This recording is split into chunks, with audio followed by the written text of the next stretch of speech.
ਗੱਡੀ ਨਹੀਂ ਇਹ ਜਹਾਜ਼ ਹੈ ਬਾਬੂ ਜੀ, ਆਲ ਪਾਕਿਸਤਾਨ ਚਲਾਉਂਦੇ ਹਾਂ ਅਸੀਂ। ਮੈਂ ਤਾਂ ਹਰ ਮਹੀਨੇ ਬਾਅਦ ਗੱਡੀ ਲੈ ਕੇ ਆਉਣਾ ਵਰਕਸ਼ਾਪ ਵਿੱਚ, ਜਿਹਨੂੰ ਮਤਲਬ ਹੈ ਸੰਗਲੀ, ਘੁੰਗਰੂ, ਡੈਕੋਰੇਸ਼ਨ, ਚਮਕ ਪੱਟੀ, ਮਤਲਬ ਹੈ ਬਸ ਇਹ ਸਾਡੀ ਸ਼ੌਕ ਹੈ।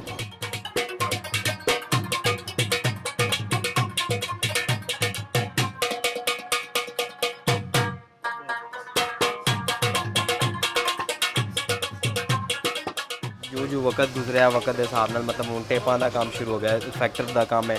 ਪਹਿਲੇ ਸਟੀਲ ਦਾ ਕੰਮ ਹੁੰਦਾ ਸੀ, ਸਟੀਲ ਉੱਤੇ ਕੰਮ ਕੀਤਾ ਜਾਂਦਾ ਸੀ। ਇਹੀ ਕੰਮ ਸਿਰਫ ਫਰੇਮ ਆਉਂਦਾ ਨਾ, ਫਰੇਮ ਤੋਂ ਬਾਅਦ ਲਹਿਦਾ ਹਰ ਬੰਦੇ ਦਾ ਆਪਣਾ ਆਪਣਾ ਡਿਜ਼ਾਈਨ ਹੈ। ਜਿਸ ਤਰ੍ਹਾਂ ਕੋਈ ਵੀ ਉਸਤਾਦ ਹੈ ਨਾ, ਉਹਦਾ ਲਹਿਦਾ ਡਿਜ਼ਾਈਨ ਹੋਇਆ, ਇਸ ਕਿਸਮ ਦੀ ਬਣਾਉਣੀ ਹੈ, ਇਹ ਚੀਜ਼ਾਂ ਲਾਉਣੀਆਂ। ਫਿਰ ਉਹ ਗੱਡੀ ਤਿਆਰ ਹੋ ਕੇ ਸਾਦੀ ਸਾਡੇ ਕੋਲ ਆਉਂਦੀ, ਫਿਰ ਪੇਂਟ ਵਾਲਾ ਕੰਮ ਕਰਦਾ ਹੈ। ਪੇਂਟ ਤੋਂ ਬਾਅਦ ਫਿਰ ਸਾਡਾ ਕੰਮ ਸ਼ੁਰੂ ਹੁੰਦਾ ਚਮਕ ਪੱਟੀ ਦਾ। ਅਤੇ ਡਰਾਈਵਰ ਦਾ ਪੂਰਾ ਸ਼ੌਕ ਹੁੰਦਾ ਕਿ ਸਾਡੀ ਗੱਡੀ ਮਤਲਬ ਬਹੁਤ ਅੱਛੀ ਬਣੀ ਹੋਵੇ।